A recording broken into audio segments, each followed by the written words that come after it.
Prince is back. Brazilian তারকা footballer Neymar জুনিয়রের প্রতি দর্শকদের ভালোবাসার প্রকাশ এই পোস্টার। তুমুল বৃষ্টি উপেক্ষা করেই নিজেদের প্রিন্সের জন্য অপেক্ষা করছিলেন ভক্ত সমর্থকরা।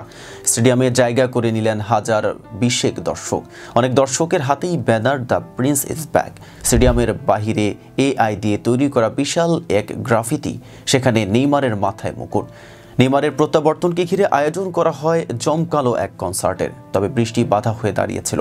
সেই বৃষ্টির বাধা উপেক্ষা করে 20,000-এর বেশি সমর্থক হাজির হয়েছিল মাঠে। গ্যালারিতে জায়গা না পেয়ে মাঠের বাহিরেও হাজার হাজার মানুষ জড়ো হন। নাচ, গান, আতশবাজি আর ফুটবল মিলিয়ে নেইমারকে বরণের 3 ঘন্টার মূল আয়োজনটাও হলো দারুণ জমকালো।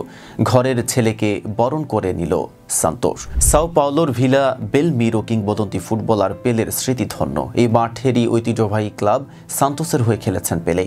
এখান থেকেই বেড়ে উঠেছিলেন নেইমার। 2013 সালে বার্সেলোনায় গিয়ে প্রায় 1 যুগ ইউরোপ এবং এশিয়ায় কাটালেন তিনি। এবার আবারও ফিরলেন ঘরের মাঠে। ঘরের ছেলে ফিরে এলেন ঘরে। সেখানেই এবার নতুন করে শুরু হচ্ছে তার কেরিয়ারের আরেক অধ্যায়। শুক্রবার আনুষ্ঠানিকভাবে 6 মাসের চুক্তিতে ক্লাবটিতে যোগ দিলেন নেইমার। নেইমারের সঙ্গে চুক্তির বিষয়টি নিশ্চিত করে সান্তোসের সহসভাপতি ফার্নান্দো বোনোভিডেস বলেন, চুক্তিটি আপাতত 6 মাসের জন্য, তবে আমরা অবশ্যই চাইব সে যেন আরও অনেক দিন আমাদের সঙ্গে থাকে। আমাদের আশা নেইমার অন্তত আগামী বছরের বিশ্বকাপ পর্যন্ত আমাদের সঙ্গে থাকবে।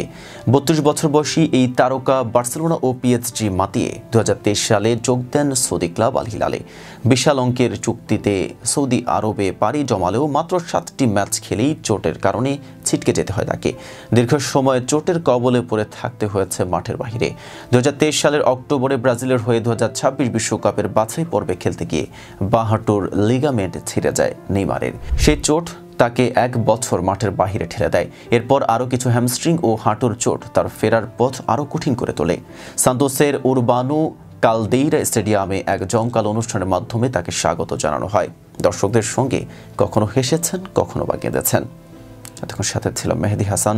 ফেজ দ্য পিপলের সাথে থাকার জন্য ধন্যবাদ।